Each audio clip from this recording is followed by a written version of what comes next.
ጳውሎስ ይሄንን በሚጽፍበትም ጊዜ እነዚህ ሰዎች አስቸጋሪዎች ነበሩ። ሙታን ትንሣኤ የለም ይላሉ። እነዚህ ሰዎች አይሁዳውያን ናቸው። ከሌላ የመጡ ግሪካውያን ወይ ሌላ ቦታ የነበሩ አይደሉም። ከአይሁድ መካከል የተነሱ የሙታን ትንሣኤ የሚባለውን ነገር የማይቀበሉ አለመቀበል ብቻ ሳይሆን ደግሞ ፓወርና ኦቶሪቲ ስላላቸው በህዝብ መካከል ይህንን ትምህርት እያስፋፉ የነበሩ ሰዎች ናቸው። እስራኤላውያን ከትንቢት መጽሐፍ አንስተው ሞት ይሸነፋል ያሉ ነው። ሰዲቃውያን ደግሞ አይ ሞት እኮ በቃ የመጨረሻችን ነው የሚል ትምህርት አላቸው። ስለዚህ ጳውሎስ እነዚህን ነገሮች መልስ ሊሰጥ መጽሐፍ እንደሚል ነው እያለ ለማስረዳት ይጀምራል። ለሱ ደግሞ በኩር ሆኖ የተነሳ መጽሐፍ እንደሚል የሞተ የተቀበረ በሶስተኛው ቀን ደግሞ መጽሐፍ እንደሚል የተነሳ አለላችሁ። ለሱ ደግሞ ምስክሮች አሉ፣ መጽሐፍ ብቻ አይደለም ይላቸዋል። በሶስተኛው ቀን ተነሳ አለና ከዚያም ለኬፋ ታየ።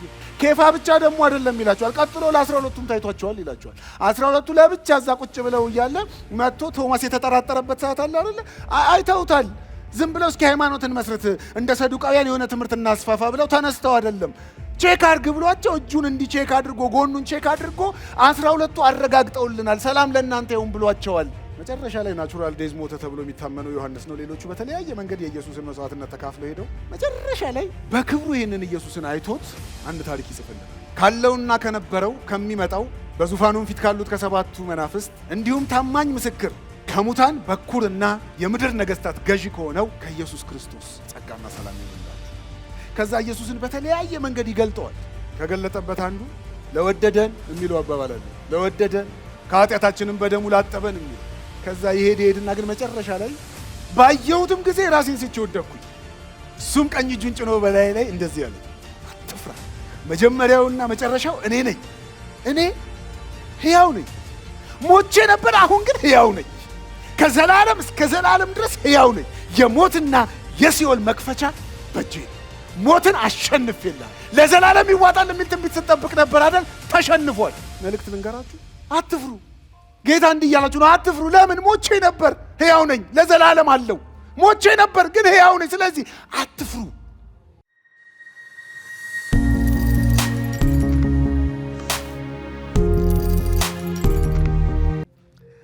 አንደኛ ቆሮንቶስ ምዕራፍ 15 ከቁጥር 1 እስከ 8 አሁንም ወንድሞች ሆይ የሰበኩላችሁንና የተቀበላችሁትን ደግሞም ጸንታችሁ የቆማችሁበትን ወንጌል ላሳስባችሁ እወዳለሁ። የሰበኩላችሁን ቃል አጥብቃችሁ ብትይዙ በዚህ ወንጌል ትድናላችሁ፣ አለዚያ ያመናችሁት በከንቱ ነው። እኔ የተቀበልኩትንና ከሁሉ በላይ የሆነውን ለእናንተ አስተላልፌአለሁ። ቅዱሳት መጻሕፍት እንደሚሉት ክርስቶስ ስለ ኃጢአታችን ሞተ፣ ተቀበረ፣ በቅዱሳት መጻሕፍትም እንደተጻፈው በሦስተኛው ቀን ተነሳ። ከዚያም ለኬፋ ታየ፣ ቀጥሎም ለ12ቱ ታየ።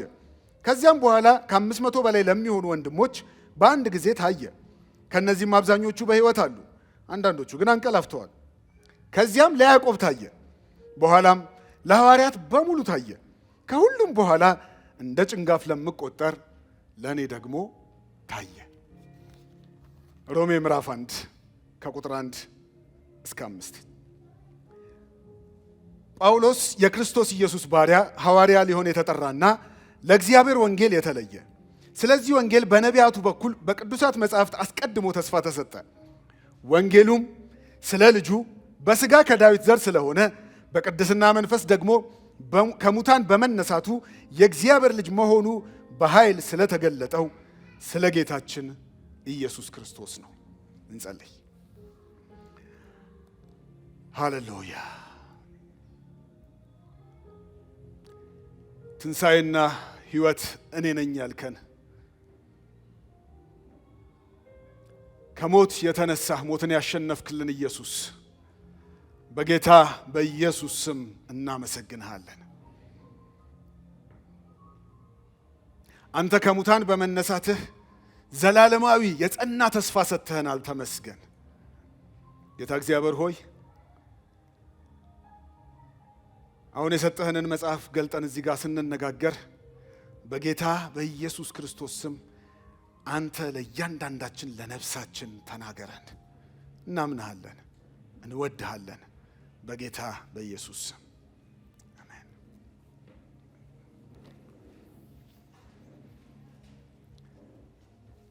እንግዲህ እንዳልኳችሁ ትላንትና ከዚህ ቁጥር ካነበብኩላችሁ ቁጥር ከቁጥር 9 በኋላ ያለውን ከሶል ጋር ተነጋግረናል። ዛሬ ከኔ ጋር ከላይ ያለውን የትንሣኤው ምስክሮች የሆኑትን ሰዎች እንነጋገራለን። ተነስቷል ስንል የሆነ አፈ ታሪክ ተከትለን እንዳይሆን የሆነ ዘመን ላይ የነበረ እየተወራ የመጣ ነገር ክርስትናችን ላይ አለ ብለን የያዝነው ነገር ብቻ እንዳይሆን መነሳቱን ሊያረጋግጥልን በሚችል ሁኔታ ላይ ከቃሉ እንነጋገራለን። ጳውሎስ ምንድን ነው የሚላቸው? ቁጥር 3 ላይ እኔ የተቀበልኩትንና ከሁሉ በላይ የሆነውን ለእናንተ አስተላልፌአለሁ።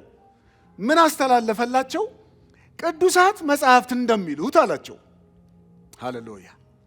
ቅዱሳት መጻሕፍት እንደሚሉት ትዝ ካላችሁ ተፈጸመ 2017 ብለን ስንጀምር ከኔ ጋር ይገባዋል መከራና ክብር የሚል ነገር ተነጋግረን ነበር። መከራና ክብር ይገባዋል የሚለውን ስንነጋገር ኢየሱስ ክርስቶስ ሉቃስ 24 ላይ በኤማውስ መንገድ ላይ ለነበሩት ሰዎች የተናገራቸው ነገር ነበረ። በነቢያትና በሙሴ የተጻፈውን መከራና ክብር እንደሚገባው እንዴት አታስተውሉም ብሏቸው ነበር። አሁንም ጳውሎስ እዚህ ጋር ይመጣና የሚደግምልን አንድ ነገር ነው። መጽሐፍት እንደሚሉት ብሎ ነው የሚጀምርላቸው። ተነስቷል ታየ የሚለውን ከመናገሩ በፊት መጽሐፍት እንደሚሉት ኢየሱስ ክርስቶስ ሞተ፣ ተቀበረ፣ ተነሳ የሚለውን ሊያስረዳቸው ይጀምራል። ስለዚህ ባለፈው እንዳደረግነው መጽሐፍት ምን አሉ ስለ መነሳቱ የሚለውን ማየት አለብን ማለት ነው። መጽሐፍት መነሳቱን መስክረዋል። መጽሐፍት መከራ መቀበሉን አሳይቻችኋለሁ።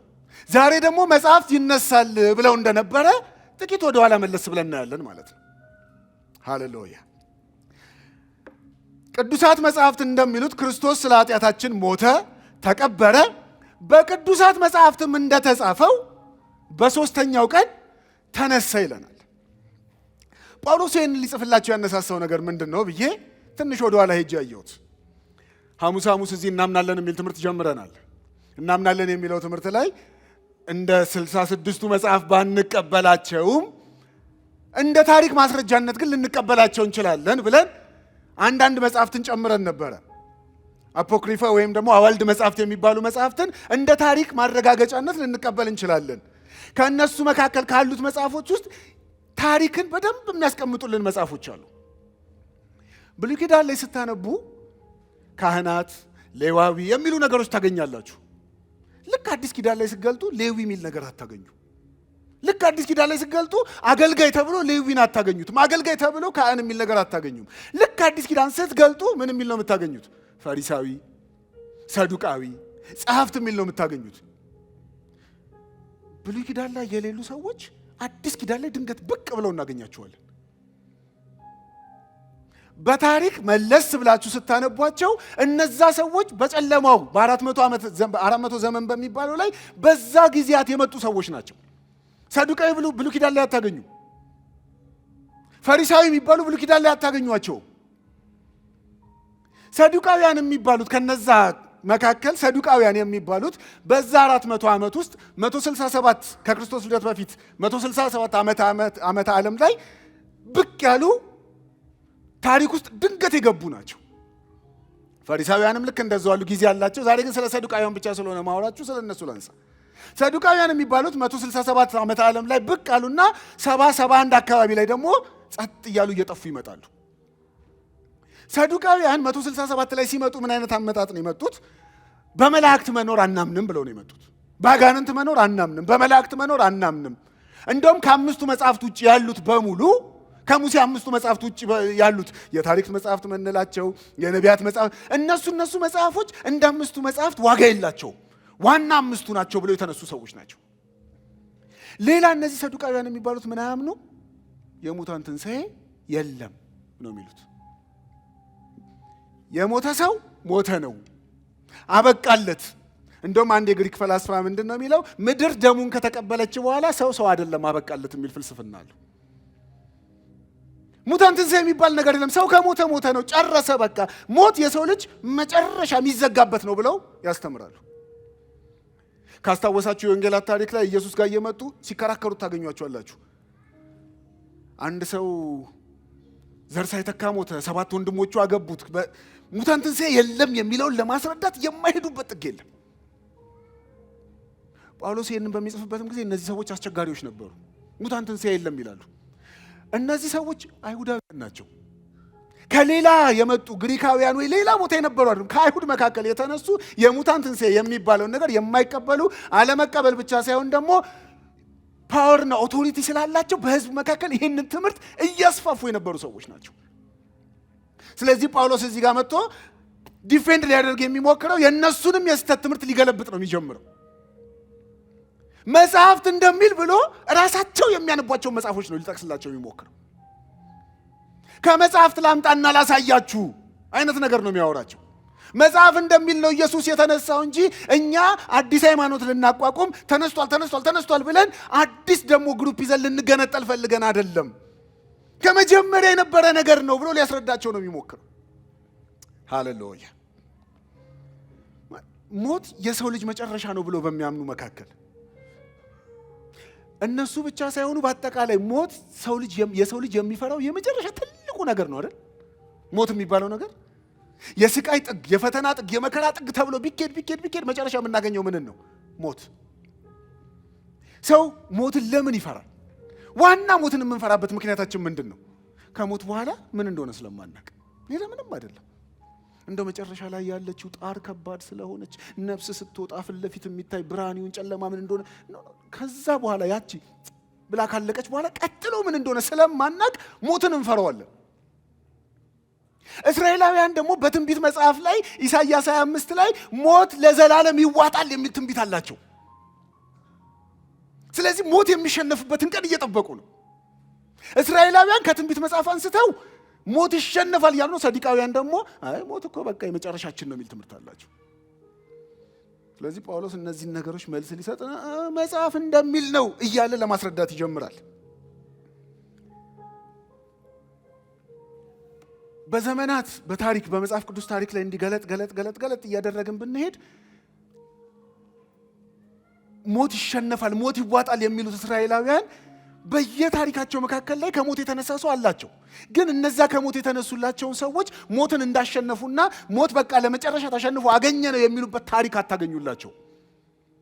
ሌታለም ብሉይ ኪዳን ላይ ብትሄዱ ኤልሳ የተቀበረበት መቃብር ላይ አንድ ሰው ሊቀብሩ እየሄዱ እያለ የሶሪያ አደጋ ጣዮች መጡባቸው። የሶሪያ አደጋ ሲመጡባቸው ኤልሳ የተቀበረበት ጉድጓዱ ሰውየውን ጥለውት ሸሹ ይልና ልክ ሰውየውን ሲጥሉት የኤልሳን አጥንት ሲነካ ሰውየው ተነሳ የሚል ታነባላችሁ።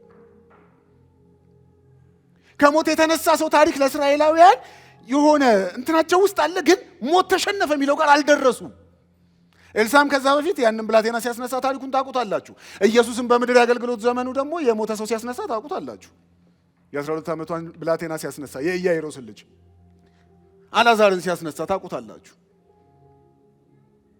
ጳውሎስ እዚህ ጋር መጥቶ ግን ሊያስረዳቸው የሚሞክረው ከሞት መነሳት የሚባል ነገር አለ እያለ አይደለም ሊያስረዳ የሚሞክረው።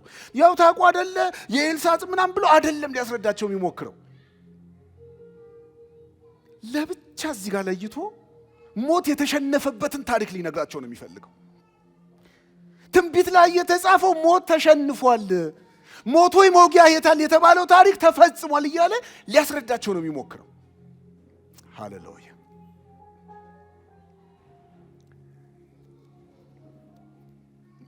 ከሞት መነሳት ለነሱ አዲስ ነገር እንዳልሆነ የምታውቁት ልክ ኢየሱስ ክርስቶስ ሲሞት የትላንትና 2017 ወደ ኋላ ስትመለሱ ልክ ነፍሱን ሰጠ ካለ በኋላ ምን ሆነ ነው የሚለው።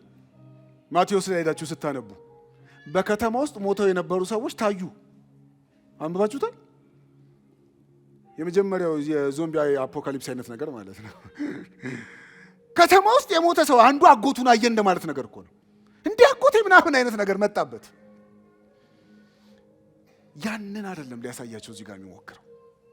አንድ ስፔሻል የሆነ ከሞት መነሳት የሚባል አለ እያለ ነው የሚያሳያቸው። ለየት ያለ ከዚህ በፊት የምታውቋቸው ከሞት የተነሱ በሙሉ ድጋሚ ሞተዋል።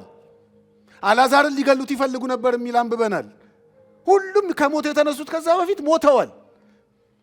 ከሙታን በኩር የሆነ ግን የማይሞት ግን አለ ብሎ ነው ሊያስረዳቸው የሚሞክረው። ከሙታን በኩር የሆነ የመጀመሪያ የተነሳ ድጋሚ የማይሞት እናንተም ደግሞ ለዛ ክብር የታጫችሁለት አይነት ትንሣኤ፣ ልክ እንደሱ ድጋሚ ተነስታችሁ ድጋሚ የማትሞቱበት አይነት ትንሣኤ፣ እንደሱ አይነት ትንሣኤ አለ። ለሱ ደግሞ በኩር ሆኖ የተነሳ መጽሐፍ እንደሚል የሞተ የተቀበረ በሶስተኛው ቀን ደግሞ መጽሐፍ እንደሚል የተነሳ አለላችሁ። ለሱ ደግሞ ምስክሮች አሉ። መጽሐፍ ብቻ አይደለም ይላቸዋል። መጽሐፍ ብቻ አይደለም፣ ምስክሮች አሉ። በሶስተኛው ቀን ተነሳ አለና ከዚያም ለኬፋ ታየ። እስኪ ታየ በሉ። ታየ። ከሞት ተነስተ ካልታየ አልተነሳም። ምስክር ያስፈልጋል። ከሞት ተነስቷል የሚል ወንጌል አይደለም የተሰራጨው። ተነስቶ ታየ። ለማ? ለኬፋ። ጳውሎስ ለምን ኬፋን ጠቀሰው? ጴጥሮስን ለምን ጠቀሰው? ጴጥሮስ መጨረሻ ላይ የነበረው ኮንቨርሴሽን ከጌታ ጋር አለ አይደል? ለምስክርነት እንዲሆን ከሌሎቹ ጋር ያላደረገውን ኮንቨርሴሽን ከሞት ከተነሳ በኋላ ከጴጥሮስ ጋር አድርጎታል። ምን አይነት ኮንቨርሴሽን ነበራቸው? ትወደኛለህ? ያልተነሳ ሰው ጋር እንዴት ያወራል? ራእይ ነው የሆነ እንትን ታይቶት ነው እንዳይባል አዋርቶታል። ቆሞ አዋርቶታል። ያንን ከማውራቱ በፊት ደግሞ በጣም ደስ የሚለኝ ዮሐንስ ወንጌል ምዕራፍ 20 ላይ ሄዳችሁ ብታነቡት የታየላቸውን የመጣላቸውን መምጣት ስታዩ በአሳና ጥምድ ብለው ሄደው ነበር ይላል።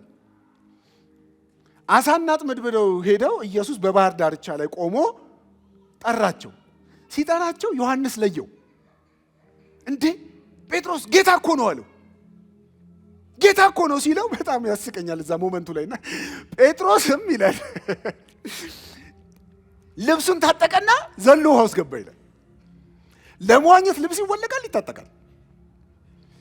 ለማጥመድ እንዲመቸው ልብሱን አውላልቆ የነበረ ሰውዬ ነበረ። ልብሱን ታጥቆ መደረቢያውን ደርቦ ውሃ ውስጥ ዘሎ ገባ ይላል። ለምን? ሞቷል ብሎ የነበረው ጌታ ተነስቶ እዛ ጋር አለ። ጌታ እኮ ነው ሲለው የተነሳው ጌታ አይነት ነገር ነው ለሱ። ባለፈው ገደሉት ብለን ሰቀሉት ብለን ከዛ ተነስቶ አለው ያለን ጌታ እሱ ጌታ ነው ብሎ ዘሎ ገባ ይላል። ደግሞ ዘሎ መግባቱ ደግሞ የሚገርመኝ ሌላ ታሪክ ምንድነው? በጣም ቅርብ ርቀት ላይ ነበር ይላል። ልክ እሱ ሲደርስ ታንኳውም ደረሰ ይላል። ጌታ እኮ ነው የሚለው ነገር ልቡ ላይ ያመጣበት ነገር ቀላል ስላልሆነ ዘሎ ገብቶ ወደ ጌታው ሄደ። ከዛ በኋላ ከኬፋ ጋር ኮንቨርሴሽን ነበራቸው። ምን ትወደኛለህ? አዎ። ጠቦቶቼ ትወደኛለህ? አዎ። እንደዚህ ለኬፋ ታየው ሲል ለሌሎቹ እንደታየው አይነት አይደለም። ለኬፋ ታየው ሲል ኬፋ አዋርቶታል። ተነስቷል ብሎ ቢያወራ በደንብ አውርቶታል። ለሆነ ያህል ደቂቃ ከጌታ ጋር ኮንቨርሴሽን ላይ ነበር። ከኬፋ ጋር የቆየውን መቆየት ለየት አድርጎ የሚያሳየው ሌላ ለምንድን ነው? ከአዕማዳት መካከል ነው። ከቤተ ክርስቲያን መሪዎች መካከል በዛ ጊዜ ከነበሩት አዕማድ ከሚባሉት መካከል ጴጥሮስ ነው። ስለዚህ ለጴጥሮስ ታየ ሲል በዛ ጊዜ ለነበረው የሃይማኖቱ መሪዎች ለአንዱ ለዋናው ታይቶታል። ዝም ብለን አይደለም ተነስቷል የምንላችሁ፣ ዝም ብለን አይደለም። ኬፋ አይቶታል። ኬፋ ብቻ ደግሞ አይደለም ይላቸዋል። ቀጥሎ ለ12ቱም ታይቷቸዋል ይላቸዋል። 12ቱ ለብቻ እዛ ቁጭ ብለው እያለ መጥቶ ቶማስ የተጠራጠረበት ሰዓት አለ አይደለ? አይተውታል። ዝም ብለው እስኪ ሃይማኖትን መስርት እንደ ሰዱቃውያን የሆነ ትምህርት እናስፋፋ ብለው ተነስተው አይደለም። ቼክ አድርግ ብሏቸው እጁን እንዲህ ቼክ አድርጎ ጎኑን ቼክ አድርጎ 12ቱ አረጋግጠውልናል፣ ሰላም ለእናንተ ይሁን ብሏቸዋል። ተነስቷል። አይተውታል። ልክ በሶስተኛው ቀን ወደ መቃብሩ ሲሄዱ ሴቶቹ መቃብሩ ድንጋዩ ተንከባሎ አገኙት እና አሁን ጊዜ አንዳንዴ እንደምንዘምራቸው መዝሙሮች ኢየሱስ መቃብሩን ከፍቶ አይደለም የወጣው። የሆነ መልአክ መጥቶ ነው ያንከባለለው። መቃብሩን ድንጋዩን ያንከባለለው ገብተው እንደተነሳ ቼክ እንዲያደርጉ ነው እንጂ ኢየሱስን ለማስወጣት አልነበረም። ኢየሱስ እንደዛው እንዳለ ሹልክ ብሎ ወጥቷል። ኢየሱስ ሲደርሱ ግን ማረጋገጥ አለባቸው። መቃብሩ ባዶ መሆኑ መረጋገጥ አለበት። ተነስቷል ለማለት መቃብሩ ጋር ሄደው የለም ማለት አለባቸው። ስለዚህ መልአክ መጣና በደንብ ቼክ እንዲያደርጉ ድንጋዩን ዞር አደረገላቸው። ግቡና ይዋላቸው። ገብተው ሲያዩ የለም፣ ባዶ ነው፣ ጨርቁ ብቻ ነው ያለው። እዚህ ጋር ታየ የሚለውን ዮሐንስ ወንጌል ላይ ስትሄዱ ድጋሚ ታየ የሚል ነገር ታገኛላችሁና ዮሐንስ ወንጌል ምዕራፍ 20 ቁጥር 2 ላይ ጌታን ከመቃብር አውጥተው ወስደውታል፣ የት እንዳኖሩት አናቅም ብላ መግደላዊት ማርያም መታ ነገረቻቸው ይላል። ሄዳ አይታ ወሰዱት የሚል ነው የመጀመሪያ መረዳቱ። ተነስቷል አይደለም፣ የተናገራቸውን ረስተውታል። ተነስቷል ከሚለው ይልቅ ወሰዱት የሚለው ላይ አተኮረች። ከዛ እንደውም ቼክ እናደርጋለን ብሎ አንዱ ደቀ መዝሙር ተነስቶ ሄደ። ጴጥሮስ ተነስቶ ወጣ፣ ከኋላው ሌላ ደቀ መዝሙር ተከተለው ይላል። ከዛ ልክ እዛ ሲደርሱ አይቶም አመነ። ይኸውም ኢየሱስ ከሙታን መነሳት እንዳለበት ገና ከመጽሐፍ ስላልተረዱ ነበር የሚል ታገኛላችሁ። አየ፣ አመነ፣ እንደተነሳ አመነ። ግን ገና ያልገባቸው ነገር አለ። ምን? ከመጽሐፍት ይነሳል የሚል ነገር አለ። ጳውሎስ እዛ ጋር ያላቸው ከቅዱስ መጽሐፍት እንዳላቸው እነሱም ከመጽሐፍት ገና ያልገባቸው ነገር አለ። ከዛ እዛው ጋር እንዳሉ ማርያም እነሱ ሲመለሱ እዛው እያለቀሰች ቆየች ይላል። እያለቀሰች በቆየችበት አንድ ሰውዬ መጣና ለምን ታለቅሻለሽ ብሎ ጠየቃት። ጌታዬን ወስደውታል፣ የት እንዳኖሩት አላውቅም አለች። እንደውም አንተ ከሆንክ የወሰድከው ስጠኝ መልስልኝ ትለዋለች። እኔ ወስደዋለሁ ስትለው ማርያም ሲላት ረቡኒ ብላ ታየዋለች። እሷ ከሞት ተነስቶ ታይቷል። ዝም ብላችሁ ኢማጂን አድርጉት ለራሳችሁ። በጣም የምትወዱት የሞተባችሁ ሰው እዚህ ድንገት ቢመጣ አይነት ነገር ነው ለነሱ። ለማርያም ልጇ ነው፣ ለነ ጴጥሮስ ቢያንስ 3 ዓመት ተኩል አብሯቸው የነበረ ሰው ነው። ከዛ ባለፈ ደግሞ ዘመዳቸውም ነው፣ ከዝን እንደሆኑ ነው በታሪክ የሚወራው። ያ ሰው ሞቷል ብለው ድንገት ሲመጣ አይተውታል። ከዛ መግደላዊት ማርያም ደቀ መዛሙርቱ ጋር እየሮጠች ትመጣና አንድ ነገር ትመሰክርላቸዋለች። ቁጥር 18 ላይ ጌታን እኮ አየሁት ትላቸዋለች። ታየ ያስባልኳችሁ ቅድም አውቄ ነው። ጌታን እኮ አየሁት፣ የሰቀሉብንን፣ የሞተውን፣ የወጉትን፣ ደም በደም የሆነውን፣ የሸዋ አክሊል ያደረገውን፣ የቀበርነውን አየሁት። መታ ለደቀ መዛሙርት ያላት መልእክት ምንድነው? አየሁት፣ ጌታን አየሁት። ዝም ብለው ተነስተው አይደለም፣ አይተው ነው የነገሩ። አየሁት ብለው ነው የነገሩ። ከዚያ ቶማስ አልነበረምና ጌታ መጥቶ የለም። ከዛ ሁለተኛ ዙር ላይ ሲመጣ የነገሩት መልእክት ደስ ይላል። በዚያ ጊዜ ከ12ቱ አንዱ የሆነው ዲዲሞስ የተባለው ቶማስ ኢየሱስ በመጣ ጊዜ ከደቀ መዛሙርቱ ጋር አልነበረም። ሌሎች ደቀ መዛሙርትም ምን አሉት? ጌታን እኮ አየነው አሉት ይላል። ጌታን እኮ አየነው። ቅድም መጣ መግደላዊት ማርያም ብቻዋን ነበር አየሁት እኮ ያለቻቸው። ልክ ቶማስ ሲመጣ ሁሉ ጌታን አየነው። ዞር ሲል ጴጥሮስ ጌታን እኮ አየነው ይለዋል። ጴጥሮስ ብቻ አይደለም፣ ከጴጥሮስ ዞር ብሎ እንዴት ነው ዮሐንስ ጌታን እኮ አየነው። ሁሉም እየመጡ የሚሉት አንድ መልእክት ነው። ምን? ጌታን አየነው። አይ ካላየሁ አላምንም አለ። እኔ ካላየሁ አላምንም አለ። ምን ችግር አለና ጌታ በተዘጋ በር ውስጥ አሁንም ገባና ሰላም ለእናንተ ይሁን ብሎ መጣ። ካላየህ አታምንም? እንደውም ለአንተ ማየት ብቻ አይደለም እና በደንብ ቼክ አድርጋለሁ። ማየት ብቻ አይደለም በደንብ ቼክ አድርጋለሁ። ቶማስ ከዛ በኋላ ቢጠየቅ ደግሞ የሚለው አየሁት ብቻ አይደለም፣ ጌታን እኮ ነካሁት፣ ጌታን እኮ ነካሁት፣ ቁስሉ ላይ እኮ ቼክ አደረግኩት። ዝም ብሎ የሃይማኖት ታሪክ እንፍጠር ብለው ተነስተው ያደረጉት አይደለም። አይተው የመሰከሩት ነው፣ አይተው የነገሩን ነው። ከዛ ምዕራፍ 21 ቁጥር 1 ላይ ሲጀምር ከዚያም በኋላ ኢየሱስ በጥብርያዶስ ባህር እንደገና ለደቀ መዛሙርቱ ታየ ይላል። አሁን ተነስተ ካልታየ አልተነሳም ብለው ለዛ ሐዋርያት ሥራ ምዕራፍ 1 ላይ ምንድን ነው የሚለው? ለ40 ቀን እየታያቸው መነሳቱንም በተለያየ ነገር እያረጋገጠላቸው ይላል። ተነስቻለሁ ብሎ እያረጋገጠላቸው አብሯቸው ቆየ ይላል። ከዛ የተነሳው ደግሞ ሌላ ፊገር ነው እንዳይሉ ምግብ አዘጋጅቶ ነው ባህር ዳርቻ ላይ እየጠበቃቸው። የሚያውቁት ጌታ ምግብ አዘጋጅቶ ነው የጠበቃቸው። የተነሳው ሌላ ነው እንዳይሉ ቁስሉን እያስነካቸው ነው። አንዳንዶች ኢየሱስ አልሞተም ሌላ በቀያሪው እስቆርቱ ይሁዳ ገብቶ ሞቶ እሱ መጀመሪያም አልሞተም የሚሉ አሉና ቼክ አስደርጓቸዋል። ተነስቷል። የቱ የተወጋው ራሱ ታይቷቸዋል። ነቅተውታል፣ ዳሰውታል። ቀጥሎ ለ12ቱ ታየ። ከዚያም በኋላ ከ500 በላይ ለሚሆኑ ወንድሞች በአንድ ጊዜ ታየ። አንዳንዶች የጌታን መነሳት እነ ጴጥሮስ እና 12ቱ በጣም ስለሚወዱት እንትን እያላቸው ነው ብለው ያስባሉ። በምናባቸው እየታያቸው ተነስቷል አይነት ነገር ነው ብለው የሚያስፋፉት የስተት ትምህርት አለ። ለዛ 500 ለሚያህሉ በአንድ ላይ ታየ ነው የሚለው። ብቻ ለብቻ አይደለም። 500 ሆነው ሰብሰብ ባሉበት አንድ ላይ መጣና ታያቸው። 500 ሰው በአንድ ጊዜ በምናቡ እኩል አንድ አይነት ነገር አይ 500 የሚሆኑት መሰከሩ። ምን? አይተነዋል፣ ተነስቷል። ሃሌሉያ። እነሱ ብቻ አይደሉም ግን ከዚያ በኋላ ከ500 ወንድሞች በአንድ ጊዜ ታየ ካለ በኋላ ከነዚህም አብዛኞቹ በሕይወት አሉ ይላቸዋል። የሆነ የፈጠራ ታሪክ እንዳይመስላችሁ። ከ500ዎቹ ከፈለጋችሁ እንትና ጋር ሄዱና ጠይቁት ነበር። እዛ ስብሰባ ላይ 500 ሆነው ሲያዩት ነበር። እንትናን ጠይቁት፣ እንትናን ጠይቁት፣ ሄዳችሁ ጠይቁት። አይተዋል፣ በሕይወት አሉ። አብዛኞቹ ለመነሳቱ ምስክር ናቸው። አንዳንዶች አቀላፍተዋል፣ እርግጥ ነው። ግን አብዛኞቹ አሉ ጳውሎስ ይህን ሲጽፍላቸው ቼክ እንዲያደርጉ እየነገራቸው ነው። ምናልባት ስልክ ቢኖር ደውል እንትና ጋር ይነግርሃል እያላቸው አይነት ነገር እኮ ነው። ደውል ተነስቷል ስላችሁ አዲስ ዝም ብዬ የፈጠርኩት ታሪክ መስሎ ደውል፣ የዛ ቀን እንዴት ነው ያያችሁት በለው፣ ይነግርሃል። ቶማስ ጋር ደውልለት፣ በደንብ አረጋግጦ ይነግርሃል መነሳቱን። ልክ እንደዚህ ካላቸው በኋላ ከዚያ ለያዕቆብ ታየ ይላል።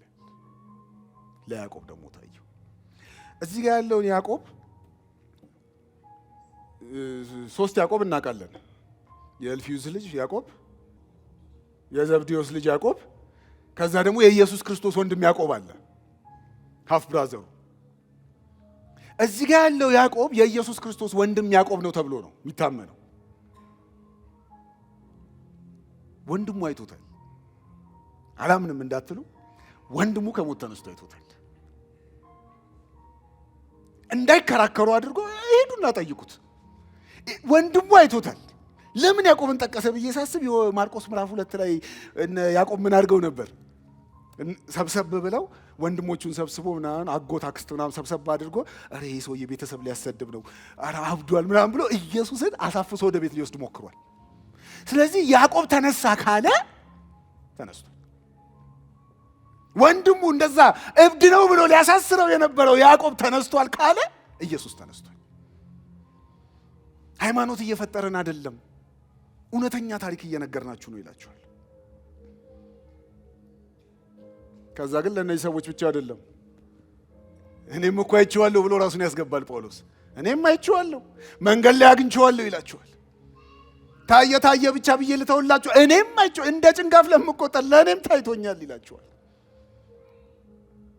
ሊስትሮቤልን ታውቁታላችሁ? ዘ ኬስ ፎር ሪዘሬክሽን ላይ በጣም ደስ የሚል እንትን ጽፏል። እነዚህ ጋር ያሉትን ሰዎች ይላል እያንዳንዳቸውን ኢንተርቪው ብናደርጋቸው ልክ ፍርድ ቤት ቀርቦ መስክሩ ቢባሉ ተነስቷል አልተነሳም እየተባሉ በቃለ መጠይቅ መልክ አድርገን ብንጠይቃቸውና ለእያንዳንዳቸው 15 ደቂቃ ብቻ ብንሰጣቸው 5 ሙሉ ቀንና 5 ሙሉ ሌሊት መነሳቱን ይነግሩናል አለ። 5 ሙሉ ቀንና 5 ሙሉ ሌሊት ኢንተርቪው 15 ደቂቃ ብቻ አንድ ሰው እየተናገረ ተነስቷል ካለ እኛ በዚህ ዘመን መጨረሻ ላይ ሆነን ደግሞ አንድ ነገር ነው የምንለው፣ ተነስቷል። እነዚህ ብቻ ግን አይደሉም ተነስቷል ታየ የሚሉት። ኢየሱስ ክርስቶስ ራሱ ደግሞ የመሰከረው ምስክርነት አለ። በምድር በሚያገለግልበት ጊዜ ላይ ኢየሱስ ራሱ የተናገረው ነገር አለ። ሃሌሉያ! የእሱን ደግሞ ልንገራችሁ። ልክ ማቴዎስ ወንጌል ምዕራፍ 16 ላይ በተራራ ላይ ከተገለጠላቸው በኋላ በማንጸባረቅ ተለውጦ ክብሩን ካዩ በኋላ አንድ ነገር መናገር ጀመረ ኢየሱስ። ከዛ ጊዜ ድረስ ያልነገራቸውን ነገር ከዚያ ጊዜ ጀምሮ ይነግራቸው ጀመር ይላል። ከዚያ ጊዜ ጀምሮ ወደ ገሊላ እንደሚሄዱ፣ ታልፎ እንደሚሰጥ፣ ለአይሁዳውያን አሳልፈው እንደሚሰጡት፣ እንደሚሞትና እንደሚነሳ ይነግራቸው ጀመር ይላል። የትኛውም የሃይማኖት መሪ እንደዛ ተናግሮ አያውቅም። እሞታለሁ እነሳለሁ ብሎ አያውቅም። ኢየሱስ ብቻ ሃሌሉያ እሞታለሁ እነሳለሁ፣ ከ3 ቀን በኋላ እነሳለሁ ይላቸዋል። በዚህ ሳምንት ሕማማቱን እያሳለፍንበት የነበረው አንዱ ቀን ላይ ቤተ መቅደስ ገብቶ የገረፈበት እያባረረ ያስወጣበት ጊዜ አለ አይደለ? ያንን ካደረገባቸው ቀኖች ላይ ያሳዩታል። ይሄንን ድንጋይ እንዴት እንደሚያምር እያሉ ቤተ መቅደሱን ሲያሳዩት አንድ ነገር ይላቸዋል። አፍርሱት፣ በ3 ቀን አነሳዋለሁ ይላቸዋል። ዮሐንስ ወንጌል ምዕራፍ 2 ላይ ታገኙታላችሁ። አፍርሱት፣ በ3 ቀን አነሳዋለሁ። እንዴ ከ46 ዓመት ጀምሮ ሲሰራ የነበረ ቤተ መቅደስ ፈርሶ በ3 ቀን ትላለህ? 46 ዓመት እኮ ፈጅቶበታል ብለው ሲከራከሩት ከስር ዮሐንስ ኖት ያስቀምጥልናል። ስለ ስጋው እንደተናገረ አላስተዋልም ነበር ይለናል። ደስ ይለኛል። ወደ አላስተዋልም ነበር ብሎ ነው የሚናገር። እኛ አልገባንም ነበር። ለካ እሱ ስለዚህ ድንጋይ አልነበረም የሚነግረን፣ ስለ ራሱ ነበር ለካ የሚነግረን ይለናል። ሃሌሉያ! ከዛ ይሄ ዮሐንስ የመሰከረው ምስክርነት ደስ ይለኛል። የመጽሐፍ ቅዱስ የመጨረሻ ክፍል ላይ አንድ ነገር ይነግረናል። ይህንን ኢየሱስን መጨረሻ ላይ ናቹራል ዴዝ ሞተ ተብሎ የሚታመነው ዮሐንስ ነው። ሌሎቹ በተለያየ መንገድ የኢየሱስን መስዋዕትነት ተካፍለው ሄደው መጨረሻ ላይ በክብሩ ይህንን ኢየሱስን አይቶት አንድ ታሪክ ይጽፍልናል። ራእይ ካለውና ከነበረው ከሚመጣው በዙፋኑም ፊት ካሉት ከሰባቱ መናፍስት እንዲሁም ታማኝ ምስክር ከሙታን በኩርና የምድር ነገስታት ገዢ ከሆነው ከኢየሱስ ክርስቶስ ጸጋና ሰላም ይሁንላችሁ። ከሙታን በኩር ከሆነው ብሎ ነው የሚጽፍልን። መልእክታችን አንድ ነው እያለ እያሰመረበት ነው። ኢየሱስ ከሙታን በኩር ሆኖ ተነስቷል። ድጋሚ ላይ ሞት ተነስቷል እያላቸው ነው። ከዚህ በፊት የሞቱ የተነሱ ታውቃላችሁ፣ ሞተዋል። ኢየሱስ ግን አንዴ ተነስቷል፣ ድጋሚ ላይ ሞት። ከሙታን በኩር ከሆነው ከኢየሱስ ክርስቶስ ይላቸዋል። ከዛ ኢየሱስን በተለያየ መንገድ ይገልጠዋል። ከገለጠበት አንዱ ለወደደን የሚለው አባባል አለበት። ለወደደን ከኃጢአታችንም በደሙ ላጠበን የሚለው ከሞት የተነሳው ኢየሱስ ይወዳቸዋል፣ ይወደናል አይነት ነገር ነው የሚያወራቸው። ከዛ ይሄድና ግን መጨረሻ ላይ ልክ ኢየሱስን በክብሩ ሲያየው ፌንት ይወድቃል። ልክ በዛ መልኩ ሲያየው ባየሁትም ጊዜ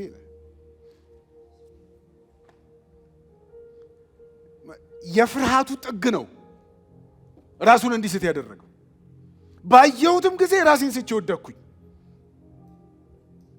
እርሱም ቀኝ እጁን በላይ ጭኖ እንዲህ አለኝ። ሃሌሉያ! ኢየሱስ ራሱ ከሞት ከተነሳ በኋላ የተናገረው ላነብላችሁ ነው። እሱም ቀኝ እጁን ጭኖ በላይ ላይ እንደዚህ አለኝ፣ አትፍራ፣ መጀመሪያውና መጨረሻው እኔ ነኝ። ከዛ ቁጥር 18 ላይ እንዲህ ይላል፣ እኔ ሕያው ነኝ። ከዛ አንድ ቃል ይጨምርለታል፣ ሞቼ ነበር። ሃሌሉያ! የስብከቴ ርዕስ ይሄ ነው፣ ሞቼ ነበር። ማንም ማለት የማይችለውን ነገር ነው ያለው። ሞቼ ነበር። ሞቼ ነበር ካለ እኮ እያወራ ከሆነ አሁን አልሞተም፣ ተነስቷል ማለት ነው። ሞቼ ነበር፣ አሁን ግን ሕያው ነኝ። ከዘላለም እስከ ዘላለም ድረስ ሕያው ነኝ። የሞትና የሲኦል መክፈቻ በእጄ ነው። ሞትን አሸንፌልሃል። ለዘላለም ይዋጣል የሚል ትንቢት ስጠብቅ ነበር አይደል? ተሸንፏል። ሞት ተሸንፎ ተነስቻለሁ። ሞቼ ነበር እያልኩ የሞትን መሸነፍ እየነገርኩ ነው ይለዋል። አትፍራ። መልእክት ልንገራችሁ፣ አትፍሩ። ጌታ እንዲህ እያላችሁ ነው፣ አትፍሩ። ለምን? ሞቼ ነበር፣ ሕያው ነኝ፣ ለዘላለም አለው። ሞቼ ነበር ግን ሕያው ነኝ። ስለዚህ አትፍሩ። የሚያስፈራችሁ ነገር በሙሉ ደርድሩትና ሞቼ ነበር የሚል ከሞት የተነሳ ጌታ ፊት እስኪያቆሟቸው ምናቸውም አያስፈራ። ሲያጠገባችሁ ላለው ሰው እንዲህ በሉት፣ ጌታ እንዲህ ይልሃል፣ ሞቼ ነበር ይልሃል በሉት። ነበር ሞቻለሁ እኮ አይደለም፣ ነበር፣ ሞቼ ነበር። ሃሌሉያ! መጀመሪያ ወደ ጀመርኩበት ልመለስና አንድ ሁለት ክፍሎች አንብቤላችሁ ልጨርስ። በቅዱሳት መጻሕፍትም እንደተጻፈው በሦስተኛው ቀን ተነሳ። ምንድን ነው በቅዱሳት መጻሕፍት እንደተጻፈው አልከን? ባለፈው መከራ ያልከውን አሳየን፣ አሁንም ይህንንም አሳየን ለምትሉኝ ራሱ መጽሐፉ ስለሚናገር ዝም ብዬ ላንብበው ነኝ። ቃሉ ራሱ ስለሚናገር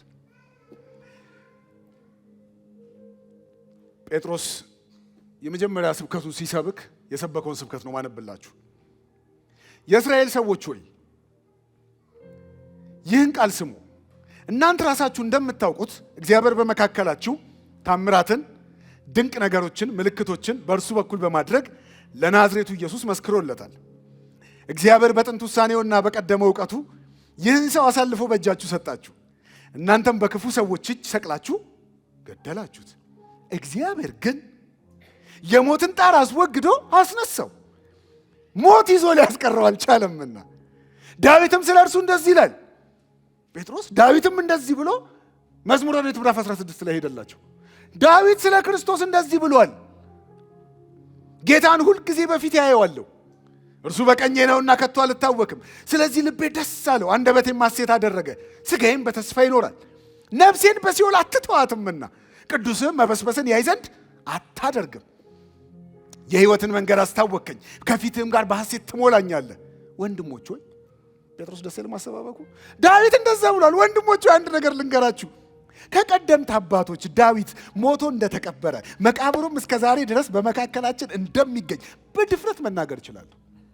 መቃብሩን አውቀዋለሁ ዳዊትን እያላቸው ነው። አውቀዋለሁ። ደግሞ ቤተሳይዳ የሚባል ቦታ ላይ መቃብሩ እንዳለ እንደሚጎበኙ ሁሉ ይነገራል። ጎብኝታችሁታል? የዳዊትን መቃብር የጎበኙ በመካከላችን ስላሉ ችግር የለም። ዳዊት እኮ እንደተቀበረ እናውቃለን። ዳዊት ግን ቅዱስ መበስበስን ያይ ዘንድ አትተወውም፣ በሲኦል አትተወውም እያለ ነፍሴን በሲኦል አትተዋትም ብሎ ይናገራል። ዳዊት ግን ከቀደሙ አባቶች እኔም አብሬ የምመሰክረው ነገር በድፍረት መናገር እችላለሁ። ነቢይ በመሆኑ እግዚአብሔር ከዘሮቹ አንዱን በዙፋኑ ላይ እንደሚያስቀምጥ በመሐላ ቃል አስቀድሞ በማየቱ እርሱ በሲኦል እንደማይቀርና ስጋው እንደማይበሰብስ ስለ ክርስቶስ ትንሣኤ ተናገረ። መጽሐፍት ይህንን ነው በሶስተኛው ቀን ይነሳል ብሎ የነገሯችሁ። በሲኦል አይተወውም፣ አይበሰብስም፣ ስጋው አይበሰብስም። ሞቷል ግን? አዎ ሞቷል። ተቀብሯል? አዎ ተቀብሯል። ግን እዛ አይቀርም። ሞትን አሸንፎ ይነሳል።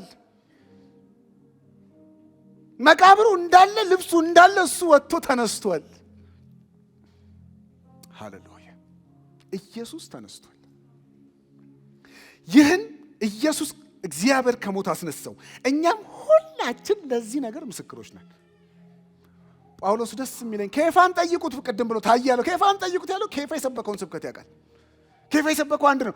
ዳዊት እኮ የተናገረው ስለ ራሱ መሰላችሁ እንዴ? ዳዊት እንደ ፈርስት ፐርሰን ሲያወራ ትንቢት እየተናገረ አንደበቱን ተጠቅሞ እግዚአብሔር እየተናገረ እንጂ እሱማ በስብሷል፣ እናውቀዋለን።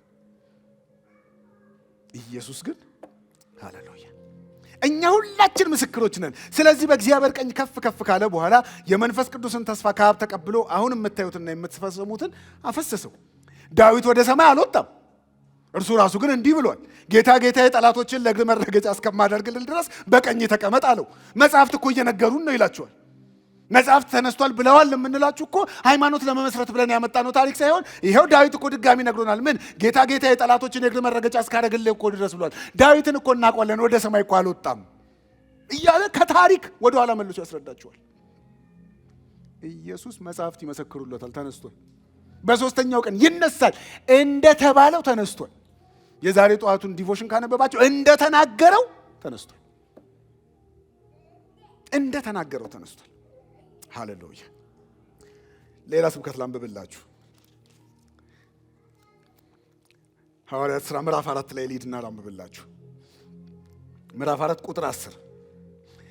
እዚህ ጋር ደግሞ የተፈጠረው ታሪክ ሌላ ነው። በዚያ ጊዜ ጴጥሮስ በመንፈስ ቅዱስ ተሞልቶ ኬፋን ጠይቁት ብሎ አይደል ጳውሎስ? እየጠየቅነው ነው። ኬፋን ለኬፋ ታይቶታል ብሎን አይደል? ኬፋ ካየ በኋላ ምን መሰከረ?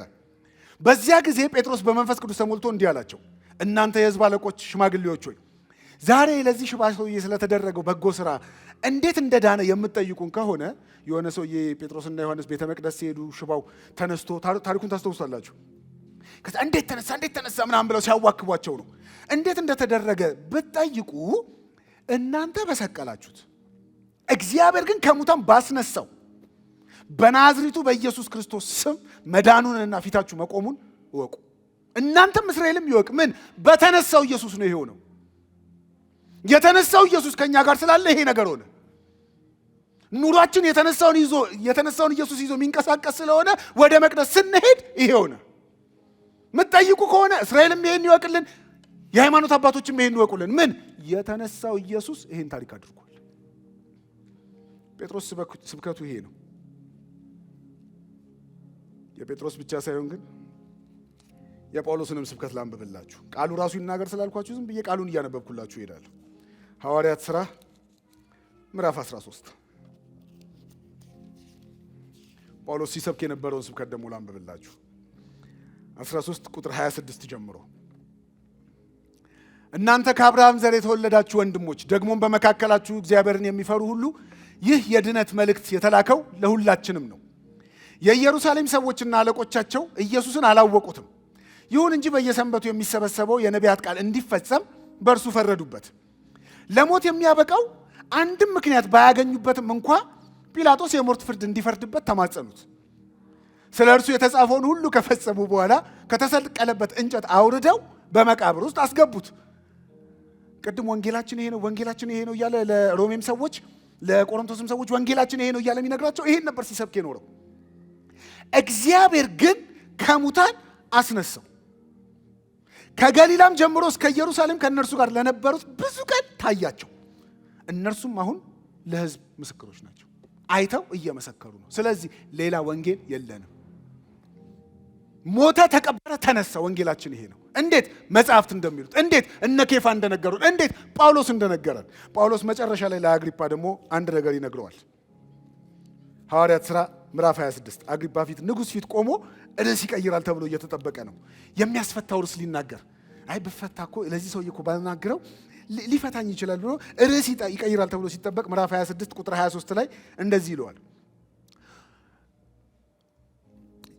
ይኸውም ክርስቶስ መከራን እንደሚቀበልና ከሙታን ቀዳሚ ሆኖ በመነሳት ለሕዝቡና ለአሕዛብ ብርሃንን እንደሚሰብክ መጽሐፍት ነግረውናል ይለዋል ለአግሪፓ።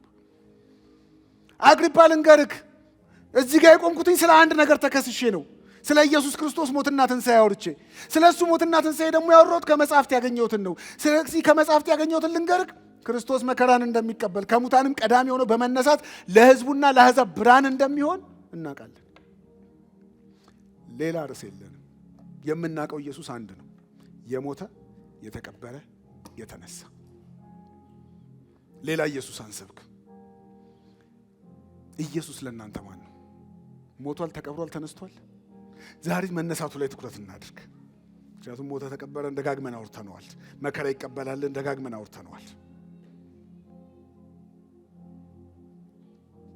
ልክ ይሄ ከሆነ በኋላ መጨረሻ ላይ መጽሐፍትንም ኢየሱስንም አመኑ የሚል ቃል ታገኛላችሁ። በሶስት ቀን አፍርሱት በሶስት ቀን እሰራለሁ ካላቸው በኋላ ልክ ወደ ማስተዋላቸው ሲመጡ ከሞተ በኋላ አይደል ዮሐንስ የጻፈው። በዚያ ጊዜ መጽሐፍትንም ኢየሱስንም አመኑ የሚል ቃል ታገኛላችሁ። ዛሬ ጸሎቴ ይሄ ነው። የተነሳውን ኢየሱስን በዚህ እርግጠኝነት እንድናምን፣ እርግጠኛ እንድንሆን፣ የሆነ የጴንጤ ሃይማኖት ውስጥ ያለ የሆነ ታሪክ ብቻ እንዳይሆን እርግጠኛ ሆናችሁ እንድትሉት። ምን? ኢየሱስ ክርስቶስ ሞተ፣ ተቀበረ፣ ደግሞ ተነስቷል። ማን ነገረ? ኢየሱስ ራሱ። ምን ብሎ? ሞቼ ነበር ብሎ፣ ሞቼ ነበር አሁን ግን ሕያው ነኝ ብሎ በዚህ እርግጠኝነት እንድናወራ። ሃሌሉያ። ስለዚህ እንደ ጳውሎስ ጸሎቴ አንድ ነው፣ ልመናዬ አንድ ነው። ለኤፌሶን ሰዎች ጳውሎስ ሲጸልይ አንድ ነገር ጸለየ። ለእኛ ለምናምን የኃይሉ ታላቅነት ምን እንደሆነ እንድናቅ ጸልያለሁ አለ። ለእናንተም ለራሴም ጸሎቴ ከጳውሎስ ጋር ተስማምቼ ይሄ ነው። ለእኛ ለምናምን ያለው የኃይሉ ታላቅነት ምን እንደሆነ እንድናቅ፣ ለእኛ ለምናምን ያለው የኃይሉ ታላቅነት ምን እንደሆነ እንድናቅ ሲላቸው ደግሞ ያብራራላቸዋል። ወዲያው እዛው ጋር ገብቶ ይሄ ኃይል ይላቸዋል። ሃሌሉያ። እንድታቁ የምፈልገው ኃይል ክርስቶስ ኢየሱስን ከሙታን ባስነሳ ጊዜ ተፈትኗል ይላቸዋል። ቼክ ተደርጓል። እንድታቁ የሚፈለገው የእግዚአብሔር ኃይል፣ የኃይሉ ታላቅነት የሚባለው ኃይል ቼክ ተደርጓል። መቼ? ክርስቶስ ኢየሱስን ከሙታን ሲያስነሳው። ተነስቷል፣ ተነስቷል፣ ተነስቷል። አዎ፣ ግን አንድ ነገር እንወቅ። ምን? ያ ኃይል በእኛ ይሰራል። ያ ኃይል ተሞክሯል። መቼ? ክርስቶስ ኢየሱስን ከሙታን ሲያስነሳ። እንደዛ ጸልዮ ብቻ ግን አልተወም።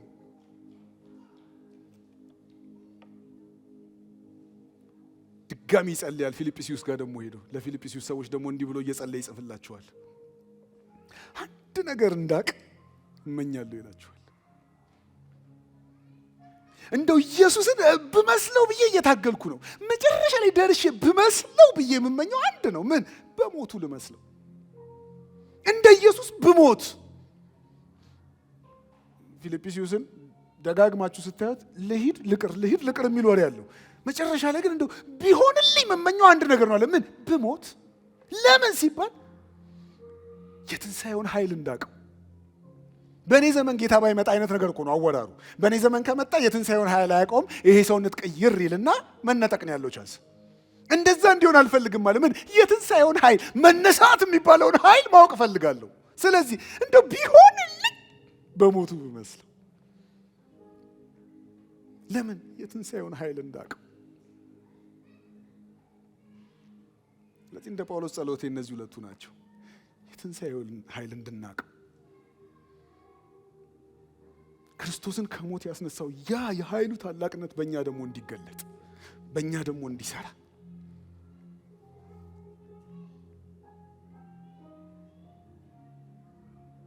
ትንሣኤ ብለን ስናከብር፣ ትንሣኤ ብለን ስናወራ ከምር ከኃይሉ ጋር እንዲሆን ተነስቷል ስንል እዚህ ጋር እንዳይሉ በእርግጠኝነት አውጥተነው ስናወራው የትንሣኤው ጌታ የሚያደርጋቸውን ነገሮች ኤክስፔክት እያደረግን እንዲሆን ትላንት እንዳየነው የትንሣኤው ትሩፋቶች እንደተባለው ትሩፋቶቹን እጃችን ላይ ሴሌብሬት እያደረግን እንዲሆን ጸሎት ይሄ ነው። የትንሣኤውን ኃይል እንዳቅ ለምን ክርስቲያን ከዚህ ውጭ መልእክት የለው። ኢየሱስ ክርስቶስ ስለኛ ሞቷል፣ ስለኛ ተቀብሯል፣ ስለኛ ደግሞ ተነስቷል። ስለ ኃጢአታችን ሞቶ እኛን ስለማጽደቅ ተነስቷል ይላል ሮሜ 4 ላይ። ስለ ኃጢአታችን ሞቶ እኛን ስለማጽደቅ ተነስቷል። ዛሬ መልእክቶቻችንን ሼፕ እናድርግ። ሞተ፣ ተቀበረ፣ ተነሳ ከሚል ዋናውን ወንጌል ከያዘ መልእክት ወጣ ብለን የምንሰብካቸውን የተለያየ መገለጥ የምንፈልግባቸውን እዚህ ምድር ላይ የሚቀሩ መገለጦች፣ ትንሣኤው ጋር የማያደርሱ መገለጦች የምንናፍቅባቸውን ዋናው መገለጥ ቢገባን የትኛው የትንሣኤው ኃይል የተባለው ኢየሱስን ከሞት ሲያስነሳ የተፈተነው ኃይል በሕይወታችን ሲሰራ፣ በእያንዳንዳችን ሕይወት ሲንቀሳቀስ፣ ሃሌሉያ! ኢየሱስ ተነስቷል። ኢየሱስ ተነስቷል። አረጋግጥላችኋለሁ ከመጽሐፍትም አብረውት ከነበሩትም ሰዎች በታሪክም ምስክር እንደሆነ ዓመተ ምሕረት ብለን መቁጠር እንደጀመር ነው ኢየሱስ ተነስቷል።